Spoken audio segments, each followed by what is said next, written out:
Welcome back to Breakfast Central. Now let's bring you update with what's happening in Rivers State. As information reaching us is that 27 members of the House of Assembly have decamped and defected from the People's Democratic Party to the All Progressives Congress. The crisis came into public light following the burning of the Rivers State Assembly complex on the 29th of October. In reaction, the Minister of the Federal Capital Territory, Nyesom Wike, accused Rivers State Governor Siminalayi Fubara of orchestrating the burning of a section of the State House of Assembly complex.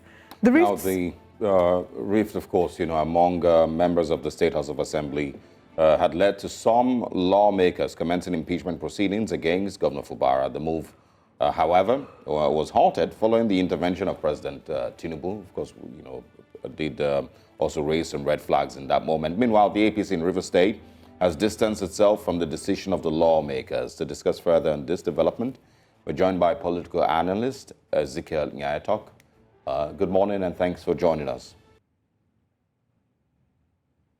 Doesn't seem like we're able to connect to Mr. Nya-Etok. Whilst we're trying to sort out the connection with Mr. Nya-Etok, just to sort of talk about the crisis that's happening in Rivers State, some would refer to it as Fuji House of Commotion. 27 out of 32 lawmakers have defected, and it would seem that what the next position would be. There's so many questions that this raises. What happens if they're able to successfully impeach the governor? Because now they have the majority. They have about 84% of the House. So if they have the majority of lawmakers in the House, with the 27 that have defected to PDP, what then happens? Who steps in? Who's next in the line of command? Also, the conversation as to what exactly is the position of these 27 lawmakers having vacated their seats. There's a provision in the Constitution, of course, in Section 109, subsection G, that covers this, that talks about how if a lawmaker vacates his seat when he has been sponsored by a political party before the expiration of his time in that seat, then that seat will be deemed vacant. However, there's a subsection that, whilst they are riding on that, some would ride on that, that there is a vacancy because they have left. There would be a further argument, because if you go further down in that same section, you would see that the condition would be that there is a chaos. Crisis. If you can show that there is crisis or division within the party, which in this case they're claiming that there's crisis and there's division. So what constitutes crisis? What constitutes division? What exactly is going on in Rivers State is the question we are asking. And what is the future of governance in Rivers State? Because governance has been shelved to the back seat, whilst the political leaders are fighting for maintaining a political structure in the party. Yeah, unfortunately, that's I think you've put it perfectly.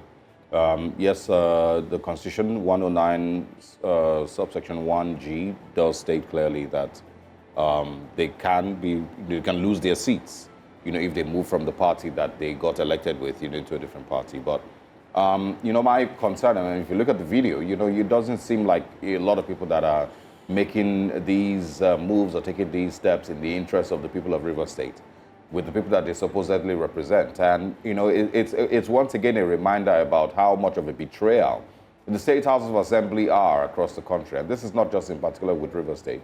This, should be a paintbrush, that covers every state in Nigeria. And how much of a betrayal the State House of Assembly has always been to the people. And, how they really have never represented the people that they are supposedly meant to be there to represent, but their own personal interest. And, now from the allegations that they are working for, these allegations for Governor Nyesom Wike, it really once again shows you that these people have no interest whatsoever in, the betterment of the, the lives of people of Rivers State. But it's politics, and of course it's the reality of political games. And like you said, the political structure in Rivers State, moving in one direction or the other. Governor Nyesom Wike obviously has a lot to battle with, in the time that he is there. Yes. Will he survive all of this? Will INEC, of course, be forced to conduct fresh elections? Yes. Time will tell. But of course, it's also interesting to see, to ask what the people of Rivers State want. Because now they are no longer, a part of this conversation. If I voted you as a lawmaker under the PDP or any other party, and then 3 months later you move to a different party, what are you telling me? Do you get what I mean? Exactly.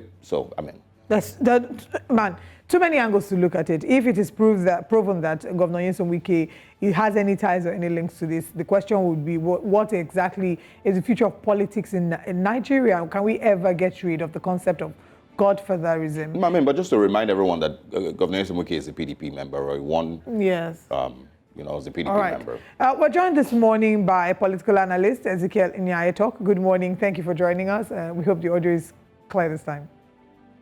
Yeah, good morning. Thanks for having me. Great. What do you make of this drama that's going on? 27 lawmakers have left the APC and have now joined the camp of the PDP. And it would seem that this is a continuation of an earlier attempt to impeach the governor. The very first thing is that I think we as Nigerians need to come to terms with exactly what we are doing. I think we have not really understood what governance is all about, what government is all about, how it has a direct relationship with our well-being as a people and as a nation. We need to be able to ask ourselves, what is politics? What is government? What is the office of the citizen? What is the constitution? How should the different arms of government operate? Who should get into a particular position? Let me say this. If you are a human being, you carry your raw yam and you give it to a goat to keep, and by the time you come back, the goat has eaten the raw yam and you get angry. The problem is not with the goat. The problem is with you, because you should know better. Now, if you don't know better, it's because you don't know what government is, you don't know what governance is. Within this context, we ask ourselves exactly what is playing out in Rivers State. And I will tell you without any ambiguity that politics is happening in Rivers State. Politics, like any game, has its rules and its laws. Politics is a game of numbers. It is not necessarily a morality game. It's like the law.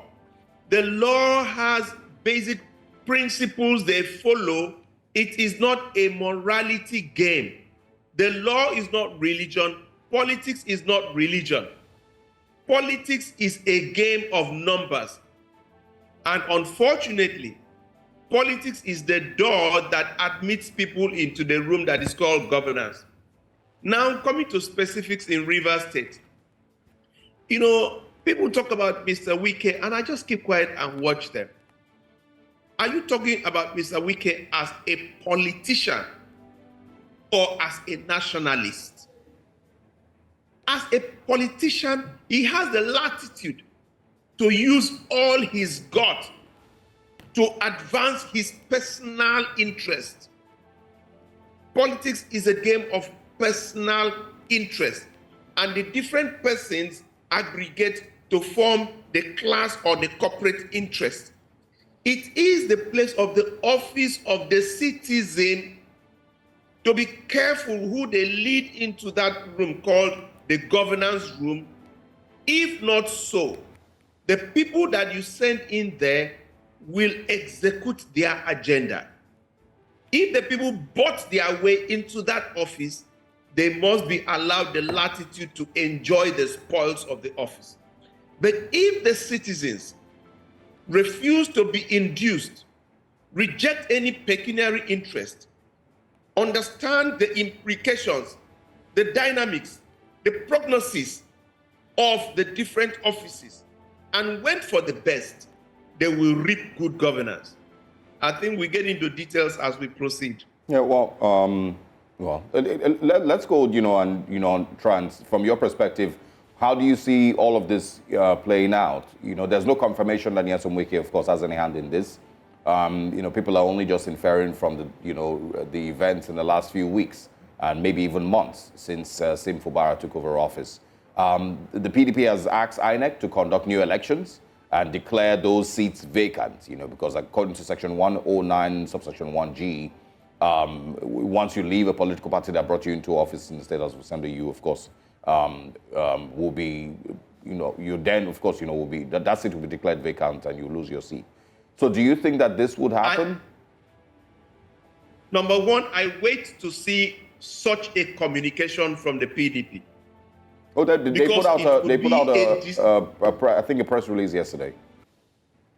Have you noticed that since that press release was put out, no person in pure PDP of substance has appeared before any prime station to collaborate that story, because it's a display of abysmal ignorance, something that is very much unexpected of an established party like the PDP.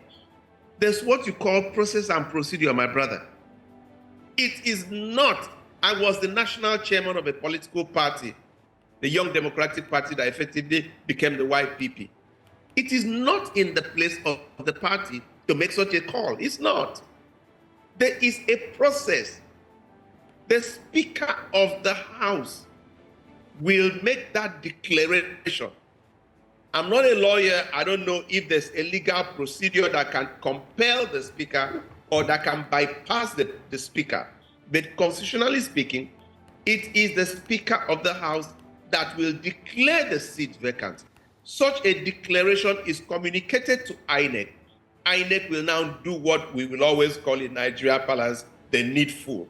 So now ask yourself one or two. You see, the case of Rivers is very, very peculiar.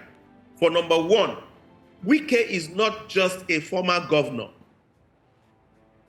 Wike is a present governor. What do I mean by that? Call him a minister, but we all know the status of the Federal Capital Territory, where it has his budget, which you can't compare to the budget of any other ministry or something like that. Number two, he has his own personal status in the state as a colossus, like it or not. Number three, he enjoys the confidence of the current president. And what he is doing is not against the interests of the president, but in the larger interest of the president. So when you have all these things, what does Mr. Fubara have? He has a seat that was donated to him. So there is a moral burden to start with. That's why I tell people, if you say you don't want Godfather, then don't go to Godfather to keep you. Because he who pays the piper dictates the tune. You can't go and accept the largesse of a Godfather and then you turn around and say, no, I'm not a God. I don't believe in God for that reason. It doesn't make sense. So the case of Rivers State is, number one, you have a man with overbearing personality that many things are working on his side. He has the budget that you have. You've just sent in a budget of 800 billion. Now, when you go and see effective budget of the FCT, it is bigger than the budget of several states. I say this with every sense of responsibility. When I say the effective budget, a budget is made up of several components. There's what you get from the Federation, and there's what you get from internally generated revenue. And Mr. President has just allowed the FCT to have their internally generated revenue. And being a man in the property world, I can tell you that what that guy is sitting on is mega.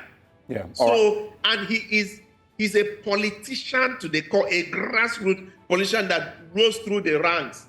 This guy has been in the local government. The picture you're painting almost sounds like you said, he who pays the piper, dictates the tune. So you're saying that Sim Fubara, because of course he allowed allegedly himself to be put into office by Nyesom Wike, the former governor of Rivers State, then whatever he experiences in the next couple of months, if he doesn't pledge full loyalty to Nyesom Wike, it's all fair and good. Is this what you're seeing happening here? And do the people of Rivers State have a say in any of all of this? Let me tell you something. Let me say something.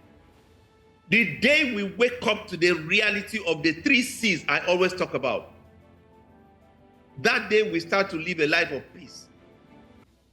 The first C is chance, the chances that come your way. The second C is choice, the choices you make. And the third C is the consequence, the consequences of your choices. We had an election. Now, let me just jump in a little bit. If you go to Edo State now, there's a man called Shuaibu, the deputy governor. He wants to be your next governor. There's Akpata. He wants to be your next governor. There's Ihodalo. He wants to be your next governor. Now, let me just talk about these three. What are your considerations? He's a party man. He gives people things. He is one of us. He's not from here. He lives in Lagos. Those are absolutely pedestrian. That has nothing to do with the essence, which is government. How many Edo people are sitting down and profiling these people? Understanding the office of the governor, looking at the things that they are to do and their competencies, and saying, notwithstanding that Akpata is from a small party, relatively smaller, he's the person that he wants. Or notwithstanding that they say Igodalo is from the Lagos angle with all this corporate world, that guy has what it takes to drive government and governance. Or we say, Mr. Shuaibu has been one of us, he's been this, he's been that.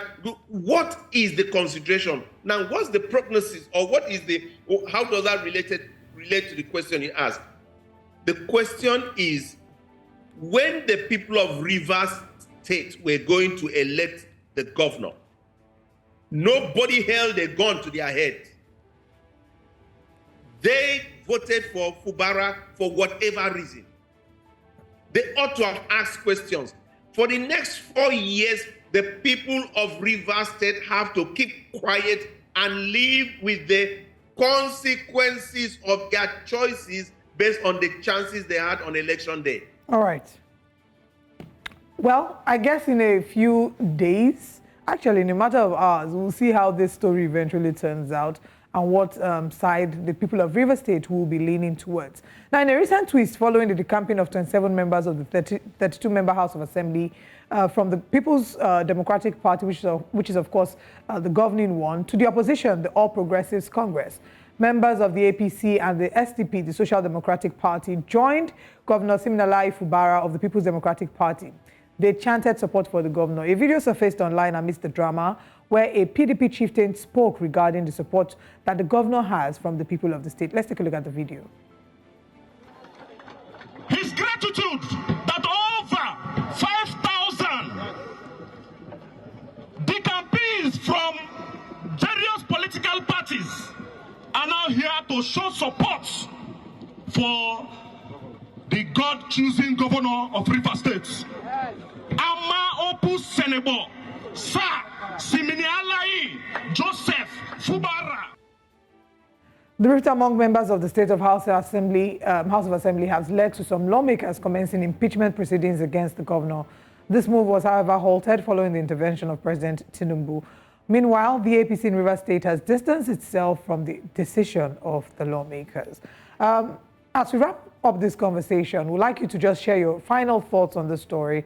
First of all, the kind of support, what amount of support do you think that Governor Siminalayi Fubara is getting and will get from the people of Rivers State? And of course, from the SDP, it looks like there's a political merger there with the SDP. President Tinubu's influence also in all of this. What does it say? Two things, being my last comment. If I were to advise the governor, I'll tell him, number one, beware of political jobbers. They've thrown in a job, they will distract you and they will make matters worse for you. Number two, seek wise counsel, not political expedient counsel. And one of the wise counsels will tell you, go back to God if you know God and tell him your mind and your heart that you want to work for the people of Rivers State and get into a covenant with God, a covenant of working for the people as if your life depends on it. Now, if God sees your heart and knows that you mean well, because God always cares about the welfare of the poor, He's going to do something. Number 3, forget politics. There's no election tomorrow or next tomorrow. Work based on what you have so far. And let me tell you, you run a thin line. I can tell you this without batting an eyelid. There is still a back door of people that can go to Mr. Wike and say, for whatever is worth, give this guy some time. While that is going on, you are honestly and sincerely, not politically, working for the people. The Bible says that the heart of the king, let me end on a rather religious note. The Bible says that the heart of the king is in the hands of God, and that water, like water in irrigation, God turns it to whichever direction he pleases. He says that if a man's ways pleases God, he makes even his enemies to be at peace with him. Reconcile with God, make up your mind to work for the people, and whatever is the final outcome.